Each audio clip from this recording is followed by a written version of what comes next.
ഇനി നമ്മൾ നോക്കാൻ പോകുന്നത് method of detach of coefficients എന്നുള്ളതാണ്. ഇത് നമുക്ക് എന്ത് കണ്ടെത്താനുള്ളതാണ്? ഇപ്പോൾ ഒരു എഫ് ഓഫ് എക്സിനെ ജി ഓഫ് എക്സ് വെച്ച് ഡിവൈഡ് ചെയ്യുന്ന സമയത്ത് നമുക്ക് എന്ത് ക്യൂ ഓഫ് എക്സ് കിട്ടുന്നു അല്ലെങ്കിൽ എന്ത് ആർ ഓഫ് എക്സ് കിട്ടുന്നു എന്ന് ഈസി ആയിട്ട് കണ്ടെത്താൻ പറ്റുന്ന ഒരു മെത്തേഡാണ്. ഇതിൽ മെത്തേഡത്തെ പേര് തന്നെ ഉണ്ട്, ഡിറ്റാച്ച് ഓഫ് കോഎഫിഷ്യൻസ്. ഡിറ്റാച്ച് എന്ന് പറഞ്ഞാൽ എന്താ? അതിനെ മാത്രം വേറെ വെക്കുക, അല്ലെങ്കിൽ ഇതിൽ നിന്ന് സെപ്പറേറ്റ് ചെയ്തെടുക്കുക എന്ന് പറയുന്ന പോലെ. അപ്പോൾ കോഎഫിഷ്യൻസിനെ സെപ്പറേറ്റ് എഴുതുന്നതിനാണ് നമ്മൾ ഈ ഒരു മെത്തേഡിൽ ചെയ്യാൻ പോകുന്നത്. അതിലൊരു ക്വസ്റ്റ്യൻ തന്നിട്ടുണ്ട്. Find the coefficient and remainder of F of X is equal to F of X എന്താണ്? X raise to 8 plus X raise to 7 plus 3 X raise to 4 minus 1 is divisible എല്ലാവർക്കും divided by G of X is equal to X raise to 4 minus 3 X cube plus 4 X plus 1. ഇതാണ് question. ഇനി ഇതിന്റെ കോഷ്യന്റും റിമൈൻഡറും എന്താണെന്നുള്ളതാണ് നമ്മൾ കണ്ടെത്തേണ്ടത്.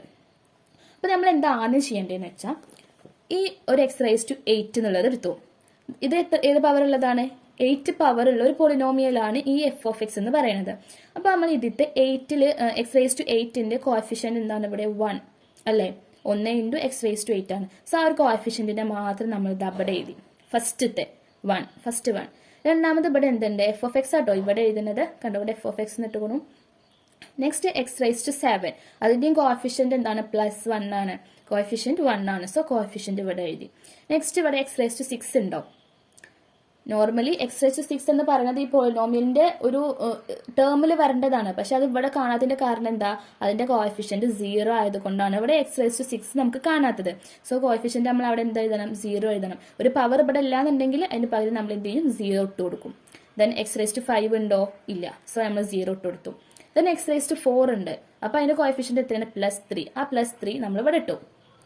ഇനി X cube ഉണ്ടോ? ഇല്ല. 0 ഇട്ടു. എക്സ് സ്ക്വയർ ഉണ്ടോ? ഇല്ല. 0 ഇട്ടു. ഇനി വെറും എക്സ് ഉണ്ടോ? അതുമില്ല. എക്സ് പവർ 1 ഇല്ല. 0 ഇട്ടു. ഇനി എക്സ് റേസ് ടു 0, അതായത് നമ്മൾ കോൺസ്റ്റന്റ് ടേം ഏതാണോ അത്. കോൺസ്റ്റന്റ് ടേം എന്താണ് ഇവിടെ? -1 ആണ്. സോ ആ -1 നമ്മൾ ഇവിടെ എഴുതി. അപ്പൊ ഇതാണ് ഈ എഫ് ഓഫ് എക്സിന്റെ കോഎഫിഷ്യൻസ്. 8 പവർ ആണെങ്കിൽ 8 എണ്ണം ഇവിടെ വരും. ആ 9 എണ്ണം വരും. കാരണം 8 പവറും എക്സ്ട്രാ പിന്നെ കോൺസ്റ്റന്റ് വരും. സോ 9 നമ്പേഴ്സ് ഇവിടെ വരണം. അത്രയും നമ്പറിന് നമ്മൾ എഴുതി. ദെൻ നമുക്ക് ജി ഓഫ് എക്സ് ഉണ്ട്. ജി ഓഫ് എക്സ് എന്ന് പറയുന്നതിന്റെയും ഇതുപോലെ തന്നെ കോഎഫിഷ്യൻസ് നമ്മൾ ഇപ്പുറത്തെ എഴുതാണ്. 1 എക്സ് റേസ് ടു 4ന്റെ കോഎഫിഷ്യന്റ് 1, എക്സ് ക്യൂബിന്റെ കോഎഫിഷ്യന്റ് എത്ര? -3 എഴുതി. ദെൻ എക്സ് സ്ക്വയർ ഉണ്ടോ? ഇല്ല. സോ കോഎഫിഷ്യന്റ് 0 ഇട്ടു. വെറും എക്സിന്റെ കോഎഫിഷ്യന്റ് ഇവിടെ എത്രയാണ്? 4. സോ 4 എഴുതി. ദെൻ കോൺസ്റ്റന്റ് എത്ര? 1 എഴുതി. അപ്പോൾ എക്സ് പവർ 4ന്റെ ഒരു ജി ഓഫ് എക്സിൽ എത്ര നമ്പേഴ്സ് ഇവിടെ വരും? 5 എണ്ണം വരും. ടേംസ് 5 എണ്ണം ഉണ്ടാവും. സോ ഇങ്ങനെ ഫസ്റ്റ് നമ്മൾ ഈ ഒരു ലൈൻ എഴുതി. ദെൻ എന്ത് ചെയ്യണം?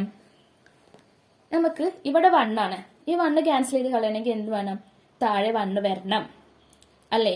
1നെ 1 കൊണ്ട് ക്യാൻസൽ ചെയ്താൽ 0 വരുള്ളൂ. ഇവിടെ 0 ആവുള്ളൂ.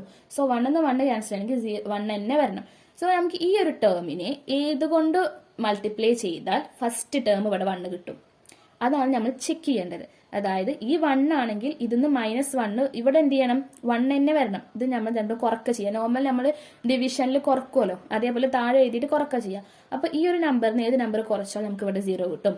1 വരണം. അപ്പൊ ഇവിടെ 1 വരണം എന്നുണ്ടെങ്കിൽ ഈ ഒരു ടേം കംപ്ലീറ്റിനെ ഏത് കൊണ്ട് ഇൻഡ്യൂ ചെയ്താൽ, ഏത് നമ്പർ കൊണ്ട് ഇൻഡ്യൂ ചെയ്താൽ ഫസ്റ്റ് ടേം 1 കിട്ടും.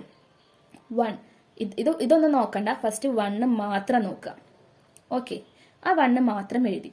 ഈ 1നെ നമ്മൾ ഇൻഡ്യൂ ചെയ്തു. 1 വെച്ചിട്ട് ഈ നമ്പേഴ്സിനൊക്കെ ഇൻഡ്യൂ ചെയ്തു. സോ 1 × 1 എഴുതി. 1 × -3 0 0. 1 × 4 4. 1 × 1 1. അത്രയും നമ്പേഴ്സ് നമ്മൾ ഇവിടെ എഴുതി. ദെൻ ഓരോന്നിനെയും കുറച്ചു. 1 - 1 0. 1 - -3 അല്ലേ? 1 - -3 4. 0 - 0 0. 0 - 4 -4. 3 - 1 2 എഴുതി. ഇവിടെ 0. ഇതിനൊക്കെ ബാക്കി എന്ത് ചെയ്തു? ബാക്കിയൊക്കെ താഴത്തേക്ക് എടുത്ത് എഴുതി. ഓക്കെ. ദെൻ നെക്സ്റ്റ് നോക്കി, ഇവിടെ എത്രയാണ്? 4 എന്നുള്ള ഒരു നമ്പർ ഉള്ളത്. താഴെ എന്ത് വരണം? 4 തന്നെ വരണം. ഈ 4 തന്നെ വരണം എന്നുണ്ടെങ്കിൽ ഈ ഒരു ടേമിനെ, കംപ്ലീറ്റ് ടേമിനെ ഒന്നിച്ചിട്ട് മൾട്ടിപ്ലൈ ചെയ്യാം. അപ്പൊ ഈ ഒരു ഫസ്റ്റ് ടേമിനെ ഏത് കൊണ്ട് മൾട്ടിപ്ലൈ ചെയ്താൽ 4 വരും? 4 കൊണ്ട് മൾട്ടിപ്ലൈ ചെയ്താലേ 4 കിട്ടുള്ളൂ. 1നെ അല്ലെങ്കിൽ ഇങ്ങനെ നോക്കിയാൽ മതി. ഫസ്റ്റ് ടേമിനെ ഏത് കൊണ്ട് മൾട്ടിപ്ലൈ ചെയ്താൽ നമുക്ക് ഈ ഒരു നമ്പർ കിട്ടും?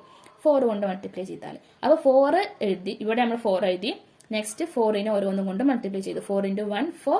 4 × -3 -12. 4 × 0 0. 4 × 4 16. ദെൻ 4 × 1 4.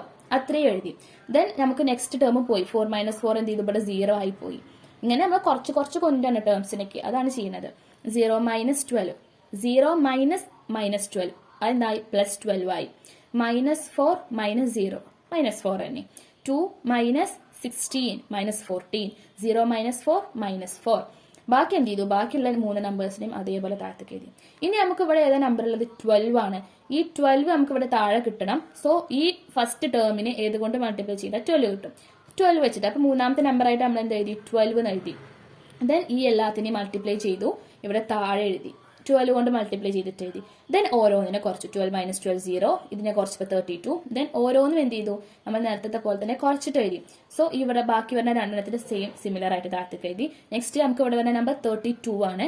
സോ ഇവിടെ 1 ആയതുകൊണ്ടാണ് 32 വെച്ച് മൾട്ടിപ്ലൈ ചെയ്യുന്നത്. അപ്പൊ അങ്ങനെ നോക്കാം. 32ന് ഇവിടെ 32 ആണ്. ഇവിടെ 32 കിട്ടണം എന്നുണ്ടെങ്കിൽ ഈ ഫസ്റ്റ് ടേമിന് ഏത് വെച്ച് മൾട്ടിപ്ലൈ ചെയ്യണം? സോ 32. 32ന് എല്ലാതും വെച്ച് മൾട്ടിപ്ലൈ ചെയ്തു. സിമിലർ ആയിട്ട് കുറച്ച് എഴുതി. സോ -1 മാത്രമായി.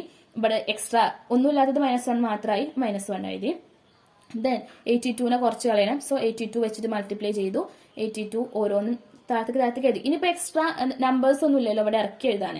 അത് വരെ നമ്മൾ ചെയ്യണം. അതായത് ഈ ഒരു നമ്പറിന്റെ താഴെ നമ്പേഴ്സ് വരുന്ന വരെ നമ്മൾ എന്ത് ചെയ്യണം? ഈ ഒരു ഇൻഡ്യൂ ചെയ്ത് കിട്ടുക. അല്ലെങ്കിൽ ഇങ്ങനെ നോക്കിയാൽ മതി. ഇതിലിപ്പോൾ 5 ടേംസ് ഉണ്ട്. സോ 5 എണ്ണം വരും. അത് നോക്കിയാൽ മതി. 5 ടേംസ് ഉണ്ട്. സോ 5 തവണ നമുക്ക് ഈ ഒരു ഇത് ചെയ്യേണ്ടി വരും എന്നുള്ളത് ആലോചിക്കാം. സോ 82 വരെ കിട്ടിയില്ലേ? ഇതാണ് നമുക്ക് കിട്ടുന്ന ഫൈനൽ ആൻസർ. ഇനി ഇതിൽ Q(x) എവിടെ, R(x) എവിടെ? ഈ ഒരു നമ്പറാണ് നമുക്ക് Q(x) കിട്ടുന്നത്. എങ്ങനെ എഴുതാതെ? ഈ ഒരു സാധനമാണ് നമ്മുടെ Q(x). അതിനെങ്ങനെ എഴുതുക നമ്മള്? നോക്കിക്കോ, താഴെ എഴുതിക്കണോ? Q(x) ഫസ്റ്റ് ടേം കോഎഫിഷ്യന്റ് എത്ര?